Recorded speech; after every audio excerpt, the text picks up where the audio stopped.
Are you somebody, you don't have a lot of time, but you want to create content and you're asking, how can I do this fast or quicker so I don't spend all day, every day on this?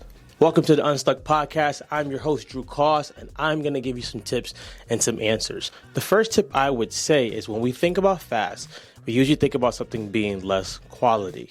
That does not mean that. The first tip I would give you is to batch your content. So let's say if you're going to use videos for your content, I would say have maybe an hour or two where you shoot all your videos. If the videos are 1 minute long, it's not going to take you a long time. You can do a lot when you have a cutoff or a set aside time just to do one part of it. So I would say batch your videos.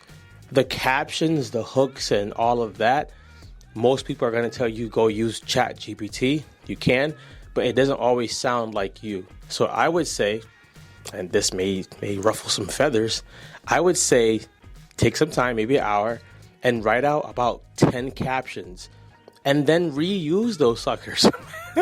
You can reuse those as is, or you can change the hook, the title, but reuse them. We think reusing content and captions and all that stuff is like going against like the grain or going against like the holy algorithm. You're sharing the same message all the time. You're just sharing it in different ways. So I would batch the videos.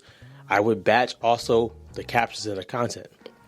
The other way to do it where it's fast is now I would get a scheduling tool. You can use something like Hootsuite or Coach Grow Solutions or Metricool or Planoly or Later. There's tons of schedulers. You can do that to save time.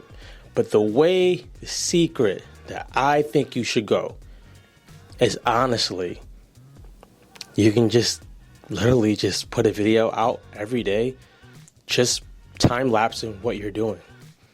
If you're a virtual assistant, time lapse yourself typing and just put a caption out. Or if you're a photographer, time lapse yourself doing your job. Behind the scenes to me is so underrated, but it's so gravitating to the audience because they get to feel that they're a part of what you're doing. It's not polished, it's not super professional, and people like that. So take those tips, and if you still feel stuck after all of that, hit me up, drewkoss.com, Coach Drew Koss on Instagram and social media. I'd be love to help you out wherever you're stuck with this content. So go make the content, get unstuck, and go be great.